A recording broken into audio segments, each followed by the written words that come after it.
Ішек құрттарын емдеу үшін антигельминтикалық препараттар тағайындалады. Жалпы балада және ересекте құрттарды емдеу бірдей препараттармен жүзеге асырылады. Ішек құрттарынан үй жағдайында мына өнімдер арқылы арылуға болады. Сарымсақпен емдеу: сарымсақтың екі ұсақталған түйірін бірге бір қатынасында сумен араластырады. Ұйқы алдында ауызша қабылданады. 3 күн бойы көп мөлшерде сумен жуады. 1 аптадан кейін курс қайталанады.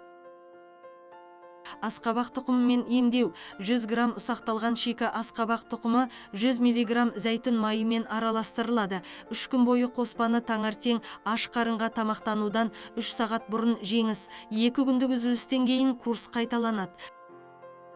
Пиязбен емдеу: ұнтақталған пияздың шамамен 100 граммы, 1 шай қасық тұз және 50 миллиграмм күнбағыс майымен араластырылады. Дайын қоспаны 5 күн бойы ұйқы алдында қолданыңыз.